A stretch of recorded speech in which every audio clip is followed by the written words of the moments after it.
It was supposed to be just another fiery TV interview, lights blazing, cameras rolling, and the host, Alan Diarra, known for his sharp tongue and ambush-style questions, was ready to stir trouble. Across from him sat President Ibrahim Traoré, calm and alone in his simple military uniform. No security, no entourage, just him. Alan leaned in with a smirk.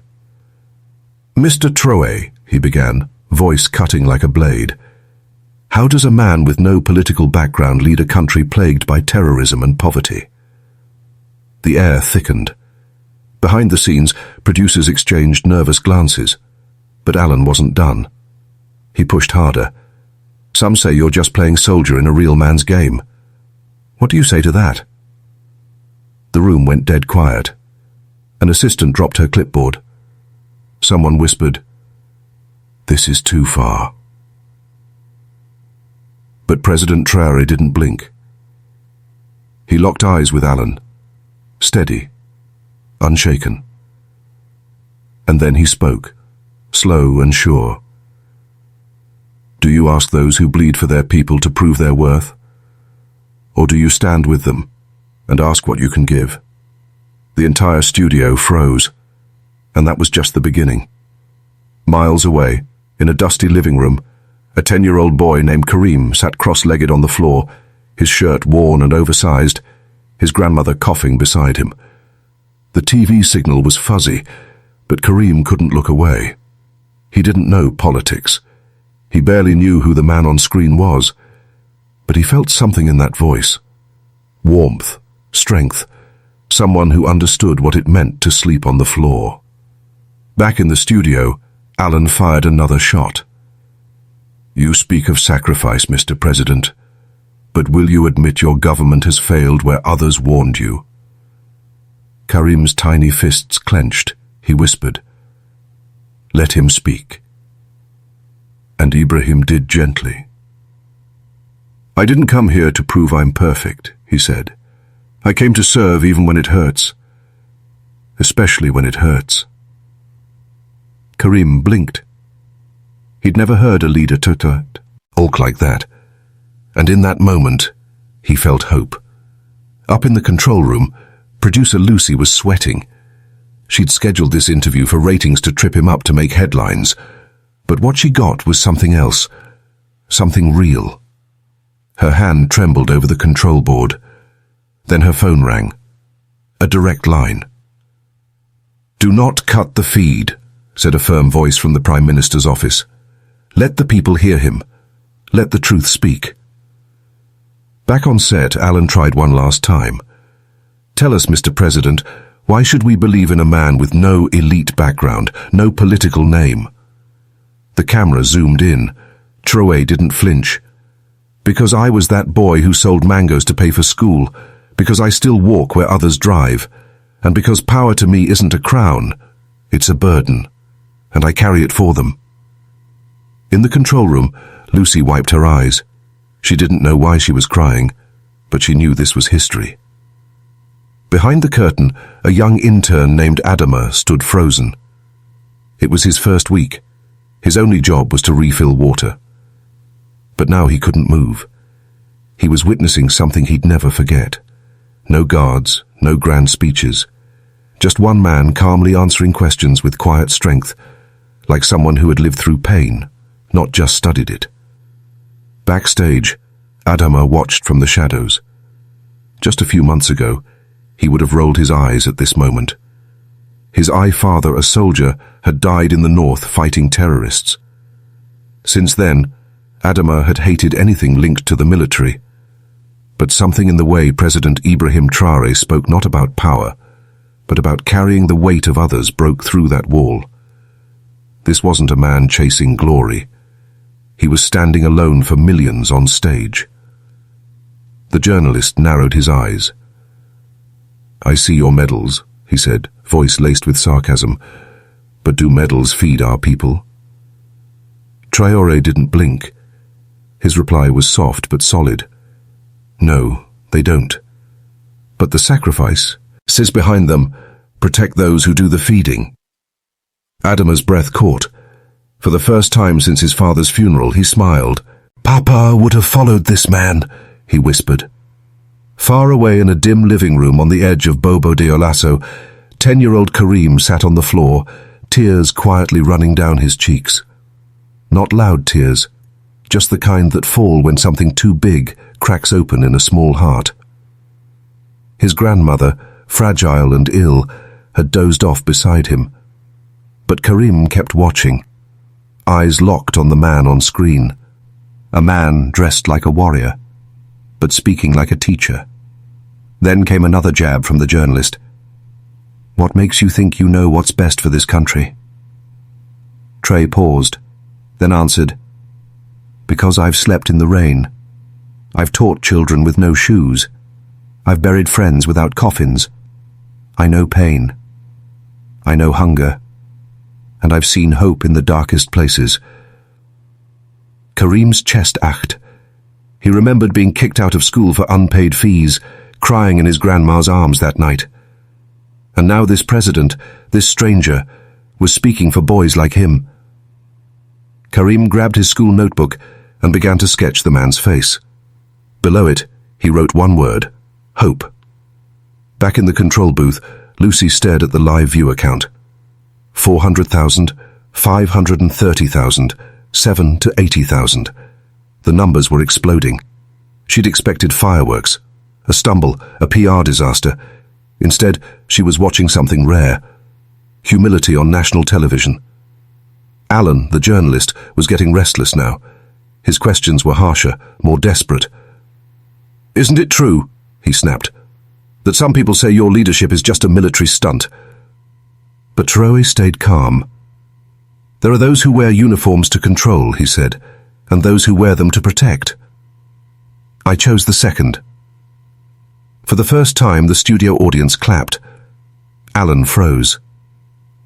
That wasn't part of the plan. In the booth, Lucy's assistant leaned in. "Should we cut the feed?" Lucy didn't answer. She couldn't. Tears were already running down her face. Her father, a soldier once called, her, from the front lines whispering goodbye before a mission he never returned from. She had buried that memory. But now this man on screen, he was bringing it all back. Not through speeches, but truth. Quiet, undeniable truth. Then came the hardest question yet. "Do you ever feel guilty?" Alan asked, sitting in power while mothers bury their sons. Even the crew flinched, but Traoré didn't lash out. He looked straight ahead, his voice cracked just slightly. "Every single night," he swallowed. "I write their names in my journal. I visit their families. I walk their villages. Power doesn't protect me from pain. It forces me to carry it." No one clapped. No one moved. The silence that followed wasn't empty. It was full, like a heartbeat held still. Alan stared at his notes, suddenly unsure what to say next. Backstage, Adama wiped his face again and realized his hands were wet. The boy who once resented uniforms now saw them differently. For the first time, it felt like someone in power actually cared. Back on stage, Traoré adjusted his jacket. "I visited a camp in Kaya," he said quietly. "I met a little girl named Aminata." The air shifted. Everyone leaned in. She was 7. Her father died in a rebel attack, her mother from illness. She was completely alone, and yet she smiled. The journalist fired another question, sharp and dismissive. "What does that even have to do with policy?" Traoré looked at him not with anger, but with quiet sorrow. "Everything," he said softly. "She told me if I can smile, maybe others will too." He paused. "That little girl reminded me, leadership isn't about control. It's about healing." The room went still. You could feel hearts tightening. In the audience, a woman named Kada broke down in tears. She had lost her son to a roadside bomb 3 years ago and hadn't watched politics since. But now, for the first time in years, she wasn't crying from pain. She was crying from relief. Someone was finally speaking from the soul. Back in the control room, phones were ringing non-stop. "We've got calls coming in from Mali, Côte d'Ivoire, Ghana," Lucy's assistant shouted. Another producer yelled, "France just aired a clip. It's everywhere." And yet through it all, Traoré hadn't raised his voice once. He didn't need to. The world was listening. Alan, now visibly sweating, tried one final jab. "If you really loved the people, wouldn't you step down and let a civilian lead?" The trap was obvious, but Traoré didn't flinch. He nodded. "One day, yes, but not yet. The house is on fire, and I'm the one holding the hose." He leaned in. "When it's safe, I'll leave. Not for glory, but so the next leader can plant seeds without fearing the flames." The cameraman whispered, "Murd." Alan leaned back, stunned.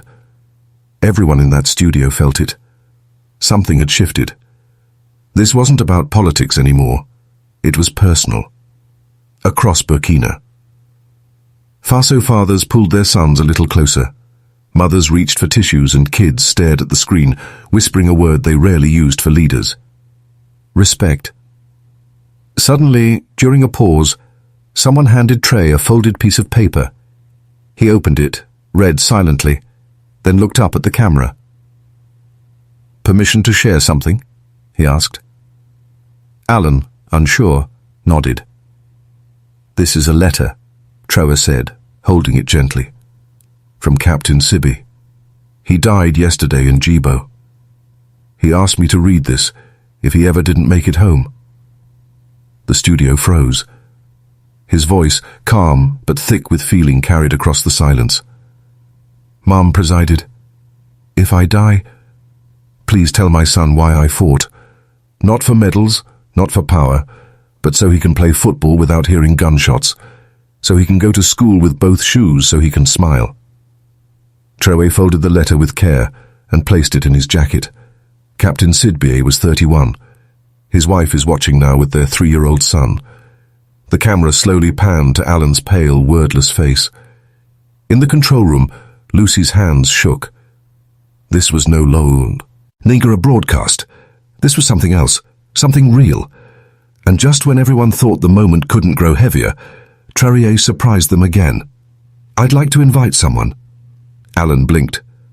"Excuse me." From behind the curtain, a young woman stepped forward. She wore plain clothes and walked with quiet strength. "This," Trey said, "is Fatima, a nurse. She's been working alone in a hospital inside a conflict zone in Father and Gurma." The audience stirred. Fatima gave a small, shy wave. Then she stepped to the microphone. "I've stitched wounds without anesthesia," she said. "I've comforted crying children with no families left. I do it because our people matter." Her voice cracked. "Last week, rebels attacked our clinic. I hid 2 babies under a table with my own body. If the army hadn't come, if President Traoré hadn't acted, those babies would be gone." The room sat in silence, stunned, overwhelmed, humbled. Outside the studio, hundreds had gathered, holding candles, watching through the windows. This wasn't an interview anymore. It was a movement. The station had planned a commercial break, but Traoré leaned toward the mic and whispered, "1 minute." The crew scrambled to adjust. He looked straight into the lens. "My father was a farmer. My mother taught me to read under a mango tree. We had no electricity, but we had love." He paused, his voice low, but unwavering. "That's what shaped me. Not titles, not uniforms. I don't pretend to be perfect, but every decision I make, I ask myself, would my mother be proud of this? Would that little boy in Djibo understand it? And in that moment, no bright spotlight, no applause cue, just one man telling the truth, and a nation listening. And then silence. Not the awkward kind, not the kind you fill with words, just heavy, honest, quiet, the kind that says everything. Outside the studio, the crowd began singing the national anthem, so, fitfully at first, like a whisper, then stronger together. Inside, Fatima pressed her hands over her mouth, trying to hold back the sobs. Adama, watching from a dusty tea shop across the city, stood up without even realizing. He just rose. The cameras kept rolling, not because they were told to, but because no one dared look away. In under 48 hours, this interview had become something else entirely. A reckoning, a mirror, a moment the world wasn't ready for. And just when everyone thought it was over, Ibrahim Traoré reached into his coat again. "I got a message yesterday," he said quietly, almost like he was talking to one person. "It's from a 12-year-old boy in the north. His name is Yakuba." He unfolded a piece of paper and began to read slowly, letting every word land. "Dear Mr. President, I want to be brave like you. My father died when bandits came. My mother cries at night. I don't want toys. I just want to feel safe. Please don't give up on us, Yakuba." Alan's jaw tightened. He didn't speak. Traoré looked directly into the lens. "I hear you, Yakuba, and I'm not giving up." Hundreds of kilometers away in a tiny village, Yakuba sat beside his mother near an old crackling radio. She wept quietly. In the studio, no one moved. In homes across the country, viewers sat frozen. In that moment, it wasn't about politics anymore. It was about people. It was personal. For the first time, they didn't see a man in power. They saw a father, a brother, a protector, someone who listened. Alan finally spoke, but his voice had changed. Softer, less sure. "Mr. President, isn't all this emotion just theatre? Isn't it easier to read letters than build a country?" Sharp silence. Traoré didn't answer with words. He stood, walked to the center of the studio, and sat on the floor. People held their breath. "I've walked barefoot to school," he said. "I've eaten from one bowl with 10 cousins. My leadership doesn't come from books, it comes from pain." He pointed at the camera. "If all you see is a man performing, then you've missed the point. This isn't about me. It's about what we owe the people who have lost everything." Even Alan looked down. Traoré's voice dropped to a whisper. "I'm not acting. I'm remembering." That line split the air like lightning. Not just through the studio, but across the entire country. Veterans at home stood and saluted. Mothers hugged their children tighter. Even Alan's producer, stone-faced until now, quietly wiped away a tear. And still, the storm wasn't done. That night, the streets of Ouagadougou filled with candlelight. No one organized it. No one told them to come. They just did. Children held hands. Old men raised faded flags. Women stood with framed photos of sons, husbands, brothers. The city didn't burn with anger. It glowed with hope. A soft chant floated through the air. Nusuma, Zuni, Nusuma, Zuni. We are still standing. From a window in his modest home, Traoré watched it unfold. He turned to his aide. "Not a word from me," he whispered. "Let the people speak now." In a small hospital in Djibo, Fatima placed a candle beneath a photo of Captain Sidbe. In a village far away, Yakuba's mother held him close and kissed his head. And in the TV station, Alan sat alone. The interview replayed on a small monitor. He paused it at Tro's final line. "I'm not acting. I'm remembering." He stared at the screen. For the first time in his life, he understood what real leadership looked like. But something was happening. Something no one had predicted. The air outside the station felt different now. Heavier. Electric. The story had spread like wildfire. The journalist who had tried to corner Ibrahim Traoré had vanished from public view. 2 full days. Nothing. Alan Diarra, once famous for his razor-sharp questions, was now a man wrestling with his own conscience. Inside his dark apartment, unshaven and shaken, he played the interview again.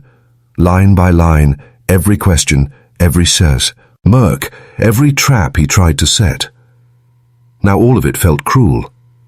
But what shattered him most was how the president responded. Not with rage, not with deflection, but with quiet, unwavering truth. Alan turned to his window. 2 barefoot kids walked by laughing, holding nothing but a stick and a dream. And for the first time in years, he remembered who he used to be. Alan used to be like them, those 2 kids in the street. Once he had wanted to use his voice to defend the voiceless. Somewhere along the way he lost that. He had turned his platform into a weapon, not to protect, but to humiliate those who served. That night, alone in his apartment, he collapsed to the floor and wept. Then he stood up. He knew what he had to do. Something bigger than an apology. Something the world would remember. The next morning, he requested airtime. At first, the station hesitated. But one look in his eyes and they understood. This wasn't for ratings. It was for redemption. Alan stepped into the same studio. Same lights, same chair, same camera.